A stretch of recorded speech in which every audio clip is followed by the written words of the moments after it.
Hello everybody, this is the Holy Vible, once again with another video. This is going to be a Gangplank game. So, obviously, I'm not playing Gangplank, but I'm sure you figured that out. So, what I like to do if I'm leashing for my jungler is your blast shield allows you to take 2 autos pretty much for free. So, I always start with auto E and then just tank 2 autos. I let them know that I'm going to do that. Um, but you don't have to. I mean, it doesn't matter either way, really. Unfortunately, I get back to lane late. I don't know why I pathed that way. Genuinely unsure, but I lost the first 3 minions, so it makes it kind of awkward. We get a pretty fat trade into the Gangplank. So for fighting Gangplank, 2 pretty key things are right there. Blast Shield, using it when he tries to Q you. His Q's pretty fast, so you have to react or predict his Q. But try to mitigate as much of the damage as you can with it. Get a fat little first blood, and we die to the bleed. So that is actually numero dos in the Gangplank matchup, where you always have to pay attention to his passive. And if it's down, try to fight then, but if it's up, don't. So back up.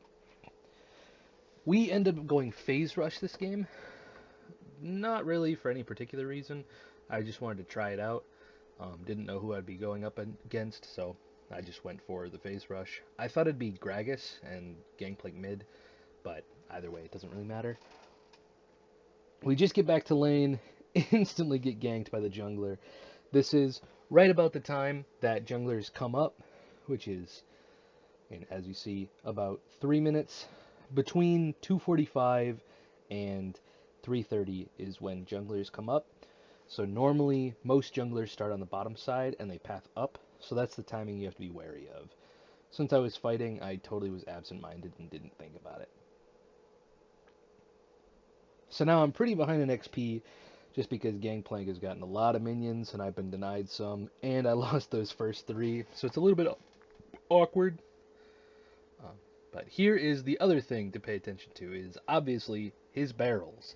So when you can, you want to last hit the barrels. I know that sounds very basic. It's not always the easiest thing to do. So there I practice bone plating, and then if you notice, I just took about 150 damage just from minions alone. So you want to back up as soon as you can if the minions are coming into the tower, just so that they don't gun you down needlessly. But anyway, sorry. Gangplank. So his barrels obviously are a lot of his damage. Early on, they're not too brutal, but as the game progresses, they ignore armor, they do a ton of damage, they apply sheen, crit, all that good stuff. So when you can, you want to absolutely kill the barrel before he does. Ideally, you don't want to use your E on it, because then it can proc Blast Shield, and you lose an auto reset for denting blows. But if you have to, it's better to kill the barrel and not take the damage than to hit him with just another E. It seems pretty wild because the E damage is a lot, but it is very beneficial. So here he has a freeze. I can't really do anything. We don't know where the enemy jungler is. We're at 6 minutes, which means he should be around top side, as we see on the ward. He was up at 3:30 last time. Then if he reset and cleared bottom to top, he should be around here again. So I know that he's probably going in towards the blue buff, so I just rotate over to protect my jungle since the lane is frozen anyway. Take the blast cone so he doesn't have an escape when he gets out. Match up with the Talia. Unfortunately, she gets the kill, but I mean, it's a free kill on the Echo either way, so I'm not complaining. I see Scuttle's up. I'm just going to take it for myself because, once again, top is still frozen. He has a big fat wave that I don't want to miss out on. So I'm going to get what I can and then come back up top. He can set up for a dive because, as you can see, the wave is even on his side, which means it's slow pushing to me.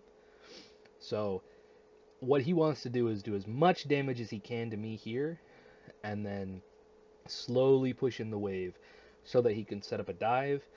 If the dive is successful for him, then I'm totally boned. I lose out on all this gold and, more importantly, experience. And with the durability patch, experience and levels are super, super important. So here, my goal, I have to not take any damage pretty much. He pops up a barrel. I go to fight him. I step away from the barrel, but I get hit anyway. There I go to auto the barrel so I don't die, and it inevitably ends up being my death. I could have eat him there and procced my blast shield to survive, but I did not expect the flash ignite. We just get a cheeky kill back because he's super greedy pushing the wave. He is a pirate. So naturally he would be greedy. So we want to push this in as fast as we can. We're at the 9-minute mark, which means, once again, in theory, Echo should be up here, given the fact that it's about the right time, and the only objective on the map is Rift Herald right now. So we want to push this in as far as we can, and then go to Rift Herald. In my mind, I should know that Echo is around here, so starting this is risky, especially given the fact that my jungler is bottom, but I do this every game. No matter what, I want to take Rift Herald practically on spawn. And crazily enough, Echo's here. My jungler showed bottom, and the enemy jungler comes up for the objective. How wild is that? So here, I'm just trying to survive with the Juju Fruit and my Blast Shield. I end up getting Rift Herald, but no one's able to pick it up. So back to top lane I go. Gangplank gets a lot of plates. We pop the barrel. Instead of chasing him, although we could, it's better to just get the minions. Although it is kind of boring and you don't get to fist fight him, it's okay. Right there, if I had reacted faster, I could have obviously ulted him under tower, but we get a free kill anyway. I'm genuinely not sure what that guy was doing, but free kill. Can't complain. So naturally we want to be greedy. Don't know where the enemy jungler is, but we want to push one more wave. So I stay up here. Got my potion ticking. We should be fine. We got Q, we got Flash. We should be able to escape if he comes up. And this is kind of a funky game. If you just saw the double kill, you'll see it was on 280 carries. They, for some reason, have an action support. So I guess the revive's real cool, but I don't know. I guess it's similar to Twitch support with the invisibility. So we're going for Triforce this game, just for attack speed, fist fighting with phase rush. Go in for a fight. Gangplank gets a barrel. We auto that one, and we step back. Kill the other one just for good measure. Wait for blast shield. Miss the Q. We get the blast shield proc, and we cancel an auto. Bummer. I waited for my Q to come back up, and I get out before he's able to hit me with the barrel. Now I'm going back in for some cheeky stuff, hoping it's not warded. I'm low on mana, but I have enough mana to kill him. If I land this Q. I don't land the Q, but it's okay. We're healed up. We no longer have Blast Shield due to that E, but we can maybe outplay him. Super close fight, but his passive once again does us in. Either way, the enemy Echo is of course top lane, but it was a really close 1v1. It was really fun to play, and it was really fun to fight, as you can see in the chat.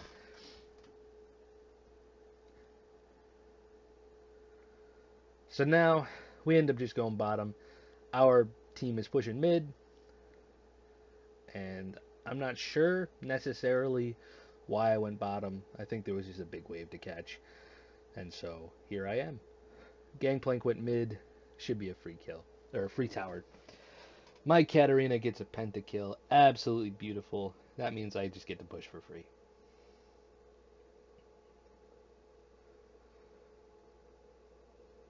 Split pushing is one of the best things you can do when your team is doing really well. If they don't need you for fights, I mean, get what you can, get yourself ahead while they get themselves ahead. It's a beautiful thing, really. Very rarely seen in solo queue as your teammates winning.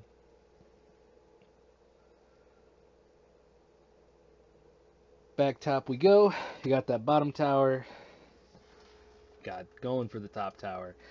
As you can see, they say it's open. I tell them we're just going to wait for the Rift Herald. And that's pretty much game right there.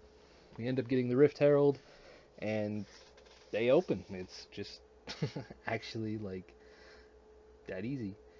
So I say it's that easy. The Gangplank matchup was really fairly even, and it wasn't a stomp either way. It could have continually gone either way, where Gangplank has the ability to one-shot you far easier than you do later on, but if he stays for a consistent fight, then it should be easy peasy lemon squeezy. And there you go.